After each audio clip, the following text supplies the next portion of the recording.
Sou a missionária Carla, esposa do pastor Alexandre, da Assembleia de Deus Vivendo Cristo, com quem eu sou casada há 26 anos. Tenho um filho, Felipe, de 21 anos, e um Pedro, de 11 anos, temporão. Tá? Vamos estar lendo a palavra do Senhor e trago um abraço ao meu pastor, que me liberou para estar aqui, está trabalhando em viagem, e eu estou aqui com muito prazer. Obrigada, tá, pastora Mara, pelo convite. Nós sabemos que o tema é capítulo 12 de Êxodo, versículo 13, porém o 13 e o 14 é a cereja do bolo. Para nós entendermos a história, a gente vai começar lá do versículo 1, amém? E falou o Senhor a Moisés e a Arão na terra do Egito, dizendo: este mesmo mês vos será o princípio dos meses. Este vos será o primeiro dos meses do ano.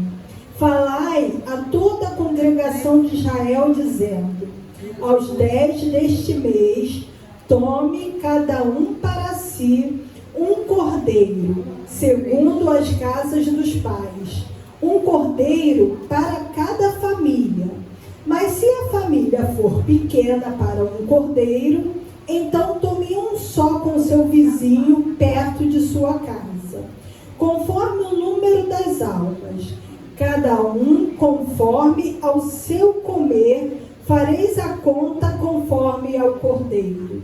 O cordeiro ou cabrito será sem mácula, um macho de 1 ano, o qual tomarei das ovelhas ou das cabras, e os guardareis até o 14º dia deste mês.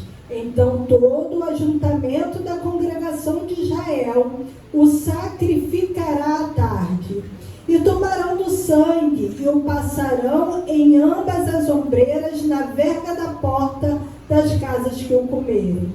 E naquela noite comerão a carne assada no fogo, com pães sem fermento, com ervas amargosas a comerão.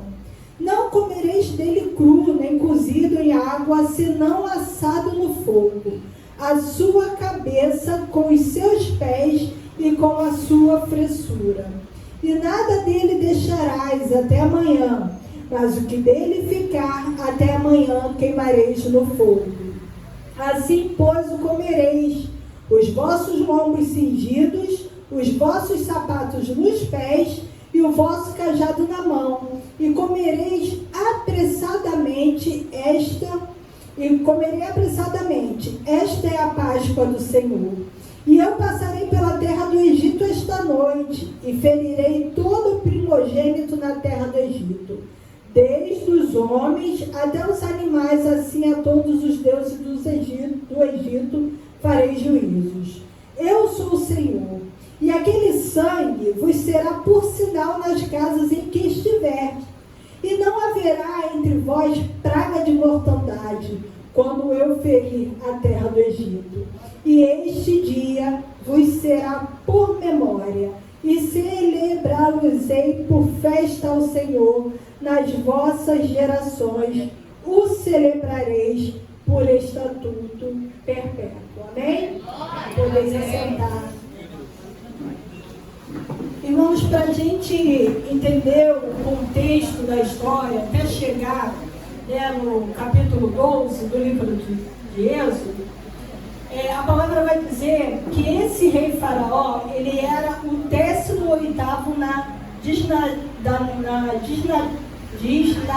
dinastia do Egito. E ele era um rei extremamente perverso. Esse rei, ele desconsiderou todo o passado, toda a história do Egito, e ele desconhecia a pessoa de José.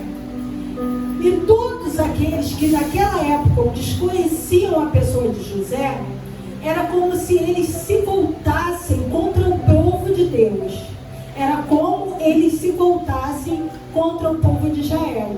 Esse era o faraó que imperava nessa época aqui das 10 pragas. E ele tinha no coração dele, na mente dele, algo tão terrível fixado contra o povo, que mesmo ele sabendo que o povo de Israel tinha o interesse de sair dali e ir para a Palestina, ao invés dele liberar o povo para sair, para ir embora, o que ele pensou? Não, se eu deixar eles embora, eles vão crescer, vão se multiplicar, eles vão ficar mais fortes e eles podem vir contra o Egito. Então o que eu vou fazer? Eu vou escravizar eles aqui. Eu não vou permitir que eles saiam daqui. Mas Deus é tão tremendo, irmãos. E esse foi um período assim de tanto mover de Deus, que mesmo o povo estando escravizado lá, Deus fez esse povo multiplicar de uma forma sobrenatural.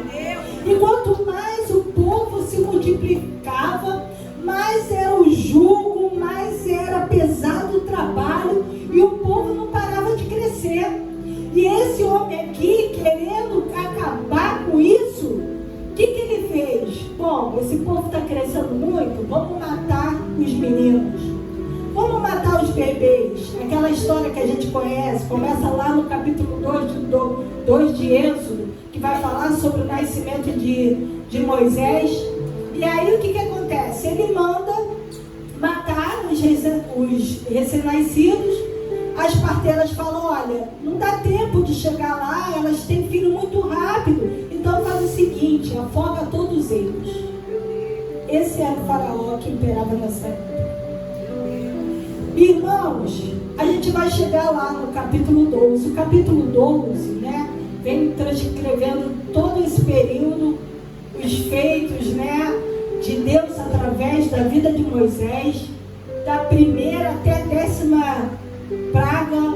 Foram coisas extraordinárias que nunca o Egito tinha visto, coisas tremendas que só o meu Deus e o seu Deus faz, amém? E aí a gente chega aqui no capítulo 12. O capítulo 12, ele vai falar da última praga. E eu queria relatar para vocês, irmãos, porque foi preparado um cordeiro. Esse sangue foi de um cordeiro. E eu queria destacar alguns pontos sobre essa preparação desse cordeiro. E o primeiro ponto que eu quero destacar para vocês é até uma pergunta. Por que nas 9 pragas anteriores o povo de Israel não precisou participar de nada? Foi um feito exclusivamente de Deus. E por que na 10ª praga o povo de Israel precisou estar incluindo, preparando um cordeiro? Na verdade, irmãos, era Deus já conscientizando, colocando na memória do povo que para que uma vida fosse poupada, era necessário que um inocente morresse. Era isso que Deus estava querendo ensinar, fazendo já menção à pessoa de Jesus Cristo, que foi levado como uma ovelha muda ao cativeiro. Esse Jesus morreu por mim e por você. Esse sangue derramado foi pela minha vida e pela sua vida. Se o véu foi rasgado e nós temos livre acesso a esse Deus, é porque o Cordeiro, Jesus Cristo, derramou o sangue dele. Então, preparar o Cordeiro era exatamente isso. Era mencionar lá na frente a morte de Cristo Jesus. E esse Cordeiro, como nós lemos aqui, ele tinha que ser imaculado. Não podia haver nenhum defeito nele. E eu estudando essa passagem, pastor, eu li uma coisa que eu nunca me atentei. Eles retiram até o intestino do cordeiro para lavar, para limpar, tirar toda a sujeira do intestino, para depois colocar novamente dentro do animal, para só depois assar. Nem o intestino não podia estar sujo. Olha que coisa tremenda, irmãos. Nem o intestino poderia estar sujo. Sabe? E Deus, irmãos, Ele se deu nessa cruz por amor a mim e a você. E eu fico pensando nesse véu rasgado, nesse livre acesso, e vendo essas várias irmãs dando testemunho. E elas só estão dando testemunho porque o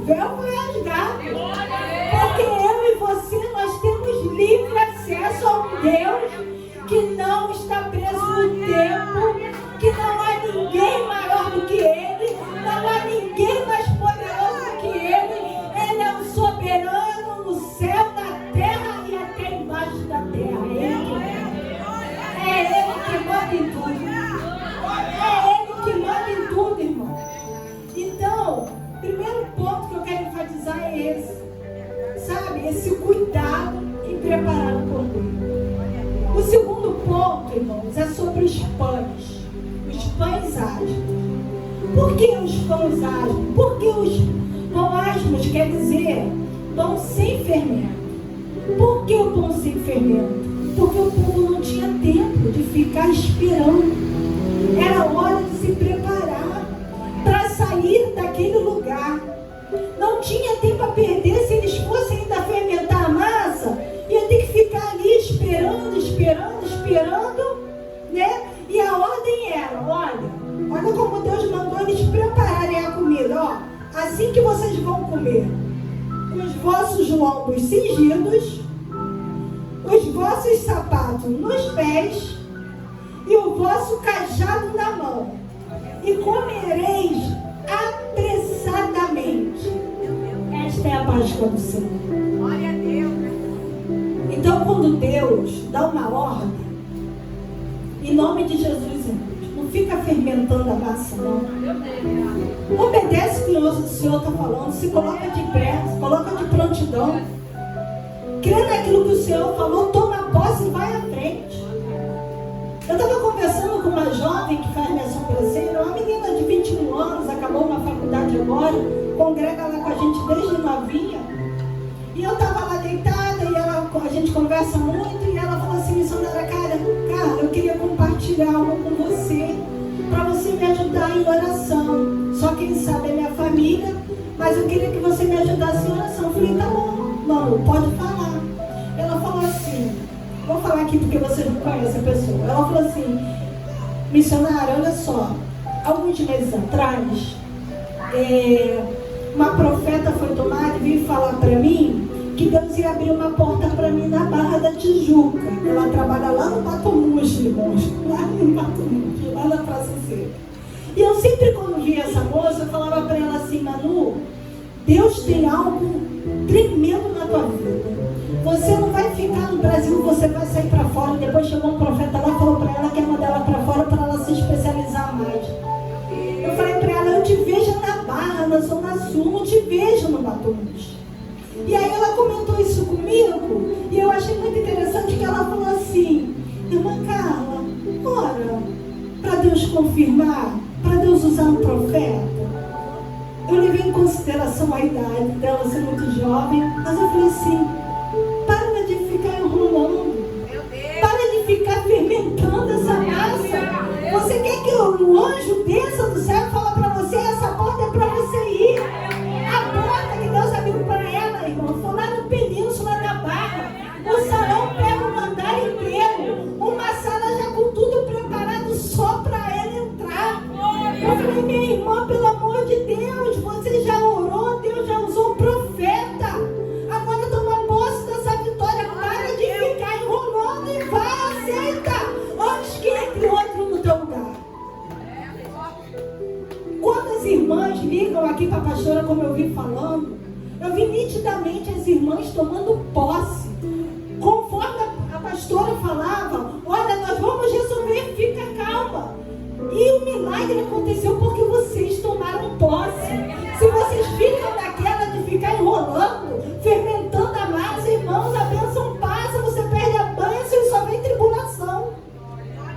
Então, se apronta, fica pronta. Tem promessa de Deus? Fica aguardando pronta. É pronta, de cabeça erguida. Porque aquele que prometeu, ele é fiel. Ele não é homem para que minta, nem filho do homem para que se arrependa. Se ele prometeu, quando vier a bênção, não pensa duas vezes não, irmão. Agarra a bênção e diz, é minha. Porque foi o Todo-Poderoso que me deu. Eu já estou preparada, estou com meus lombos cingidos, com meus pés calçados, com o cajado na mão. E eu tenho rumo à minha vitória, aquilo que Deus preparou para mim. Amém, irmãos? Os irmãos estão entendendo o que Deus está querendo falar? E o terceiro ponto vai falar sobre as ervas amargas. Essas ervas amargas, por que foi necessário eles se alimentarem dessas ervas? Porque Deus queria que, apesar de ter já uma promessa de libertação, eles não esquecessem esquecessem de tudo aquilo que eles tinham passado durante todo aquele tempo de escravidão. Ah, mas Deus quer que eu fique com isso na memória sofrendo? Não. Deus quer que você lembre para você ser grato. Para onde Ele vai te levar. Para você ser grato para onde Ele vai te levar. Irmãos, você está me olhando aqui. Sou uma mulher que vou fazer, estou indo para os 50 anos. Eu falei assim para o Senhor, alguns anos atrás, vou botar aí, 6, 7 anos atrás. Eu já sabia que o Senhor tinha um chamado comigo com mulheres. Eu amo trabalhar com mulheres. Deus falava também que queria me usar na palavra, mas eu corria de tudo que era jeito, irmãos. Eu corria muito. Eu nunca aceitava o convite. E teve um momento que eu comecei a falar para Deus assim: Senhor, já que tu tem esse chamado na minha vida, eu preciso ser preparada, eu preciso ter experiência, eu preciso, para cuidar de mulheres, eu preciso saber cuidar de mulheres. Eu não posso chegar para fazer, para cumprir o meu chamado, o meu ministério, se eu não souber fazer isso, Irmãos, se uma coisa que eu aprendi depois que eu falei isso, é que você não fale algo para Deus se você não estiver preparado para passar pelo vale. Porque vale é lugar de preparação, não tem jeito. Só alcança a vitória quem passa pelo vale, quem passa pela batalha. E olha, eu vou resumir mesmo para nem atribular os irmãos, que é campanha, Eu falei isso em 6 anos atrás, eu falava isso para o Senhor.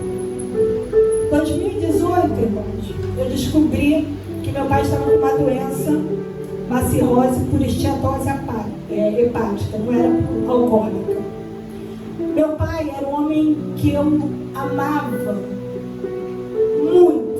Imagina assim, 2 pessoas muito amigas. Eu era muito amiga do meu pai. Eu trabalhei com meu pai a minha vida inteira, desde os meus 17 anos, até quando ele faleceu em 2019. Então a gente era muito amigo, E meu pai não era convertido. Eu vim de uma família espírita, eu tenho 30 anos de evangelho, minha mãe ainda é espírita. Boa parte da minha família é espírita, mas boa parte também já se converteu para lá. Mas eu fui a primeira. E aí, irmãos, tudo que eu mais temia era perder o meu pai. Eu vivia orando nesse sentido: Senhor, eu não quero perder meu pai, eu não quero ver meu pai doente, deixa ele ficar velhinho, porque eu quero cuidar dele. Resumindo, apareceu essa enfermidade no meu pai, em 2018. Mas depois eu entendi que era Deus preparando ele. E Deus salvou ele antes dele morrer, alguns meses antes ele se rendeu a Jesus. Porque quando ele viu que não tinha mais jeito, que ele ia descer a sepultura, aí o homem deixa de ser o valente, o coração duro. E aí ele começava a perguntar, queria saber até como é que era o céu, como é que ia para o céu, queria saber tudo da Bíblia. E eu e meu irmão trabalha comigo evangelizando ele, a gente trabalha junto. E irmãos, 2018, soube da notícia. No final de 2018, lá no Batumus, houve uma invasão no norte. A nossa igreja ficava no meio do caminho, era um culto de Santa Ceia, 40 tiros dentro da igreja. E eu lá dentro, com meus filhos, com meu esposo, as irmãs, todo mundo se jogando no chão, o cara se voando para tudo que é lado, criança berrando e as mães tentando segurar as crianças no chão. Depois disso, a igreja, por uma situação particular da igreja, a presidência rompeu. E aí começou, irmãos, as lutas. Quando foi 2019, meu pai faleceu, salvo para a honra e glória do nome do Senhor. Fevereiro de 2020, meu sogro faleceu. Depois veio um primo, também em 2020. Depois minha avó, também em 2020. Um mês depois da minha avó, veio a minha tia-avó. Quer dizer, eu vivi um ano de 2020 todo de luto. E era uma área que eu precisava muito ser trabalhada, porque eu passava no cemitério, eu nem olhava, irmãos. O tamanho era minha aflição com o cemitério, com morte. E Deus isso na minha vida. Quando chegou 2021, a minha prima caçula com câncer de rins, mas está curada para honra e glória do Senhor.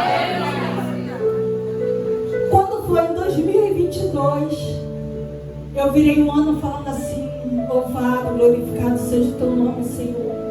Porque mesmo chorando muito, mesmo tendo períodos de depressão, sofrendo ataques de ansiedade, eu estou de pé. Passei por isso tudo, mas estou de pé. E aí, irmãos, eu pego o meu exame de mamografia, que eu faço todo ano, glorificando o Senhor. Esse ano 2022 eu vou entrar com tudo, trabalhando muito, eu vou fazer tudo que o Senhor mandar, nunca mais eu falo não. Chego no médico: você está com câncer de mama. Essas são as ervas amargas, irmãos, eu não estou fugindo da palavra não. São as ervas amargas que todos nós passamos. O que vai diferenciar é como você vai estar no dia mau. Como você vai estar, se prepara, porque esse dia vem para todo mundo, irmão. Vem para todo mundo. E eu descobri o câncer. E o câncer é uma notícia de morte, né? Quando você recebe aquele impacto, eu fiquei assim, eu não acreditei. Eu entrei num conflito com Deus, porque na minha cabeça, sabendo que Deus era poderoso para me curar, por que Ele me permitiria passar por aquilo? Mas Ele permitiu, essa era a vontade dele. E chegou em junho, eu retirei as duas mamas, porque o tipo de tumor que eu tinha na mão esquerda poderia voltar na outra mão. Então, em junho do ano passado, eu estava tirando as minhas duas mamas. Foram 6 horas de cirurgia. Depois dessa cirurgia, irmãos, eu fui reconstruir a minha mama.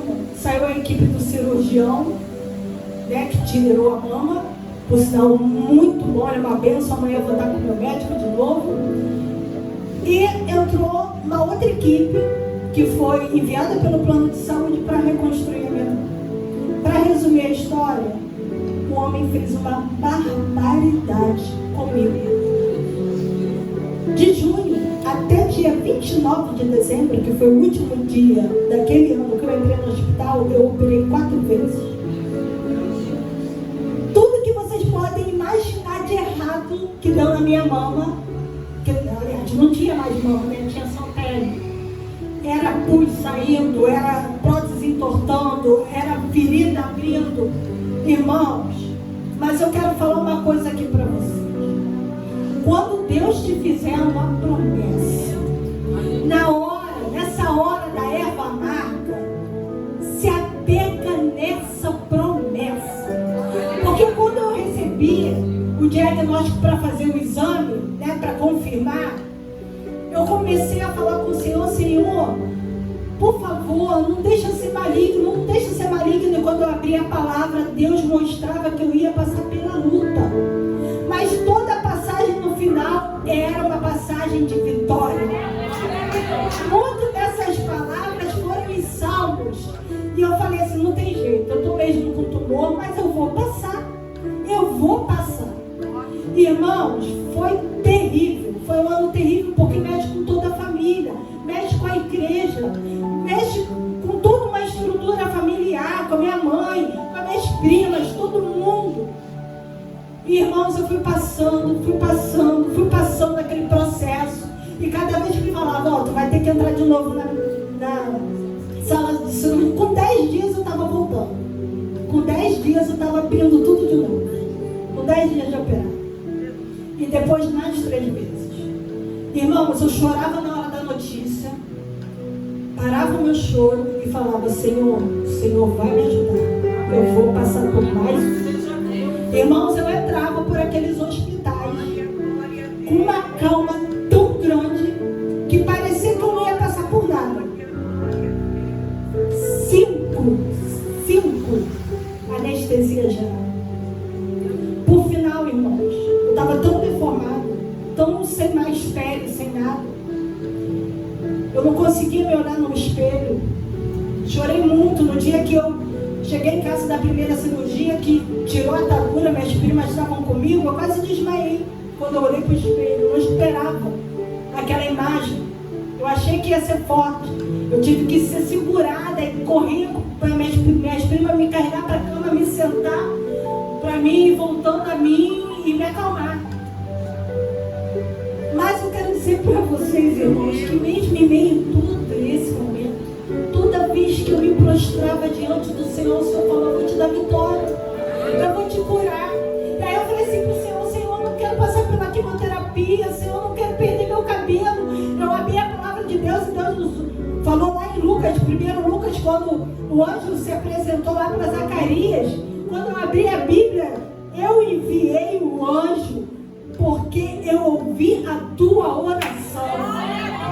Irmãos, quando eu retirei o tumor, vai para uma segunda biópsia. Quando foi para a segunda biópsia, o meu médico entrou pela porta do quarto e falou assim: você não vai precisar passar pela quimioterapia, porque os teus linfonodos estão sem doença.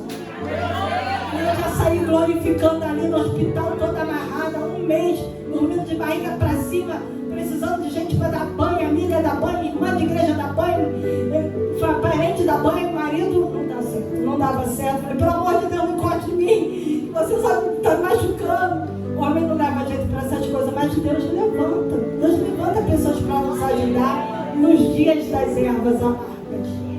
Irmãos, Deus foi tão maravilhoso comigo que em agosto eu estava fazendo uma viagem internacional, com o peito esvaindo de secreção.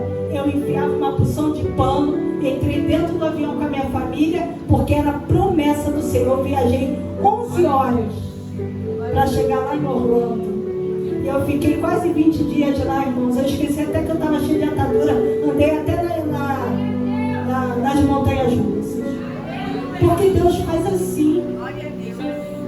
Deus vai te levantando, te dando força, dizendo para você que você vai passar. E quando Deus fala que tu vai passar, tu vai passar. Você não importa do que jeito seja. Eu mal cheguei ali, a pastora já veio me entregar. Eu falei: Senhor, mal me sentei aqui, o Senhor já está falando comigo, que coisa maravilhosa. Você está rindo, mas ainda falta muita coisa. Domingo passado, para edificar a fé da pastora, o profeta lá, o pastor Valdo, estava pregando. Ele falou assim: Deus manda dizer para você que ainda vai completar o sorriso, porque não está completo. É isso que Deus faz, pois é isso, irmão, que me fez ficar de pé o tempo todo, essa fé em Jesus, em algo que Ele ia fazer de maior e vai fazer. E o que eu quero falar para os irmãos é o seguinte: olha, quando você orar pedindo alguma coisa a Deus, se prepare, tenha muita responsabilidade, porque foi nesse momento que eu soube lidar com a morte e que eu soube saber o que é a dor de uma mulher, independente dela estar enferma ou não. Pode ser uma questão de alma, uma separação. Eu sei o que é a dor de uma mulher, porque eu vivi uma das maiores dores que eu nunca imaginei. Eu falava para o Senhor: Senhor, nunca me deixa passar por uma doença que eu sei que pode morrer, porque eu não vou aguentar. Eu falava essas coisas, tudo que eu falava, Deus foi fazendo tudo ao contrário. Agora eu estou tomando maior cuidado para falar as coisas, tomando maior cuidado. E para a honra e glória do Senhor, irmãos, junho agora, final de junho agora, o Senhor colocou na minha vida um médico particular que restaurou minhas mãos, reconstruiu. Precisei tirar pedaço das costas, pele das costas, músculo das costas, para reconstruir essa mama, que apesar de ser saudável, foi a que teve vários problemas. Tive que abrir a axila toda, mas eu estou aqui. Com 15 dias, irmãos, eu estava indo para o meu escritório trabalhando. E eu olhava no espelho e falava: Senhor, só o Senhor pode fazer essas coisas. O Senhor levantou o médico lá na Barra para me abençoar. Ele cobrou um preço que nenhum cirurgião plástico igual a ele cobra. Ele parcelou em não sei quantas vezes e falou: eu vou fazer um bom trabalho em você, e você vai voltar a ter mãos novamente. Entendeu? Essa é uma coisa que só Deus faz, irmãos. Quando que eu poderia pagar um cirurgião da Barra da Tijuca? Só o Senhor, pastor. Então eu estou aqui, irmãos, para falar para você desse terceiro ponto sobre as ervas amargas, que mesmo durante as provas, Deus me sustentou e te sustenta também.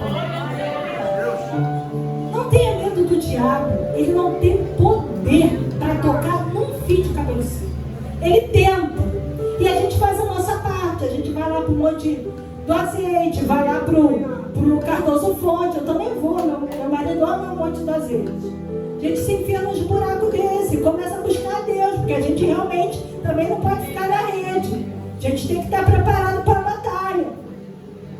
Mas ele não tem esse poder de te tocar. E eu entendo, irmão, que tudo que eu passei, foi uma coisa. Olha, eu sou chorona, mas eu chorei, assim, absurdamente. No ano passado. Mas eu entendi no final de todas as coisas o que Deus queria para mim. Deus começou a falar assim para mim: agora você está começando a ficar preparado para o que eu tenho para a tua vida. Por isso que eu creio, eu parei de rejeitar qualquer convite para pegar. E o Senhor falou para mim: aonde você for, você vai falar do que eu vi na sua vida. E eu falo, eu já citei vários convites, às vezes não dá para alongar muito, mas eu sempre dou um jeito de falar daquilo que Deus fez na minha vida, que nenhum homem poderia fazer. Estou tão costurado na frente, nas costas, não estou nem aí.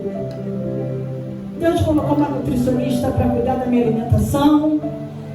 Na hora do almoço, boto minha roupa de academia, vou para a academia, faço meu exercício, cuido do templo, cuido da minha saúde, tomo a medicação lá no hospital, que eu tenho que, uma vez por mês eu tenho que tomar lá injetável, tomo comprimido todo dia por 5 anos, mas glória a Deus por isso, porque eu estou tendo essa oportunidade de me tratar. Muitas mulheres, infelizmente, não conseguem nem ser atendidas. Então, irmãos, se você tem saúde, louve ao Senhor. Agradeça ao Senhor todo dia. E se você tem alguma enfermidade, crê que Ele é poderoso. Sair para Ele é nada. Enfermidade para Ele é nada. Né? Então, esse é o ponto da ervas amargas. E agora vem a cereja do bolo, que é o capítulo 13 e o capítulo 14. E aquele sangue vos será por sinal nas casas em que estiver. Vendo eu o sangue, passarei por cima de vós, e não haverá entre vós praga de mortandade quando eu ferir a terra do Egito. Olha como que você é precioso. Olha como nós somos preciosos aos olhos do Senhor. E este dia vos será por memória, e celebrá-los-ei por festas ao Senhor. As vossas gerações o celebrareis por estatuto perpétuo. Aqui está falando da Páscoa, mas a gente pode voltar novamente lá para frente. O sacrifício, o maior sacrifício que foi feito por mim e por você na cruz do Calvário. Eu amo as celebrações da igreja, eu amo o batismo, eu amo a apresentação de recém-nascido, eu amo as festividades, eu amo todo tipo de celebração. Mas a Santa Ceia deveria ser algo que ninguém deveria faltar nunca. Ela acontece só uma vez por mês. Eu vejo tantas pessoas preferindo passear, preferindo descansar, do que estar no dia da Santa Ceia do Senhor. Esse sangue que foi derramado por mim e por você, ele também virou um memorial. E o irmão estava falando aqui, esse jovem que está tocando aqui lindamente, meu filho também está teclando. Ele estava falando sobre o perdão. E eu, estudando essa palavra, eu falei assim: Senhor, como é que pode? Ainda tem pessoas que chegam lá na igreja, não ceiam, acham que estão fazendo muito, tipo assim, não perdoei, muito obrigada por fulano de tal, eu estou em pecado, então não vou ceiar. Eu sou certinho, não vou ceiar. Quando na verdade, na cabeça dele ou dela tinha que estar assim: eu vou me consertar logo. Eu vou pedir perdão logo, porque eu não posso perder o pão e o vinho, eu não posso deixar de participar desse memorial. Irmãos, o tempo está findando. afundando. Não tem mais tempo de ficar de briguinha, de rivalidade.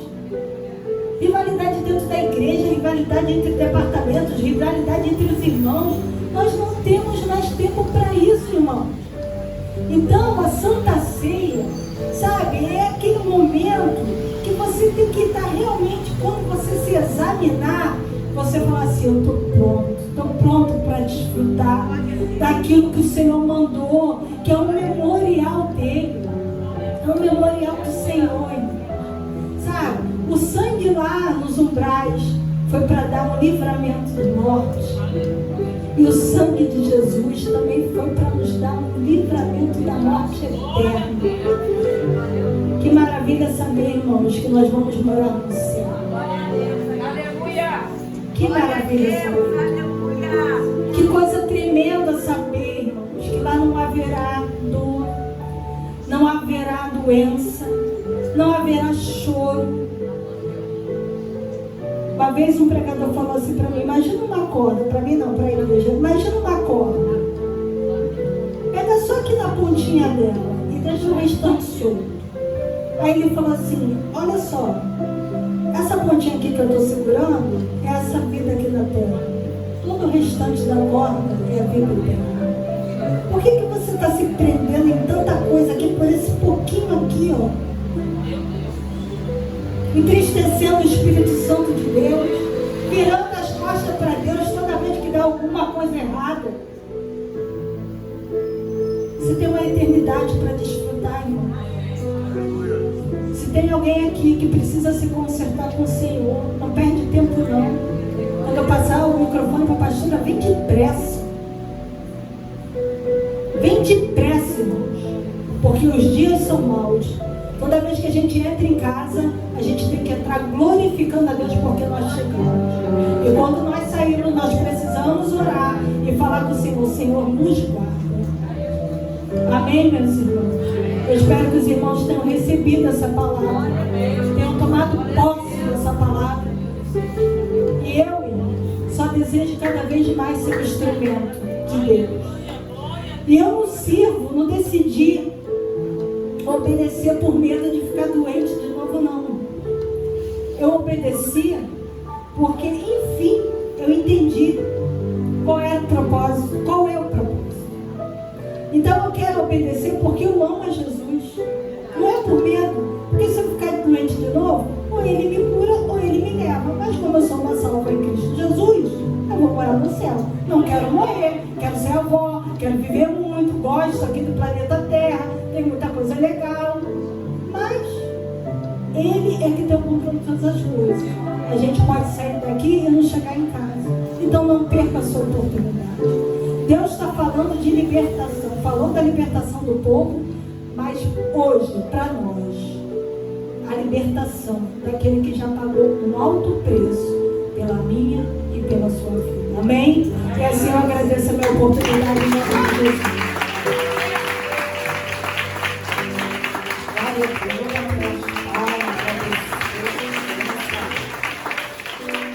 Glória a Deus, aleluia. Testemunho lindo, né, igreja? Glória a Deus, coisa linda. Eu fico muito feliz quando eu vejo uma pessoa que vem aqui. O Senhor falou para mim que nessa campanha só vai pregar mulheres.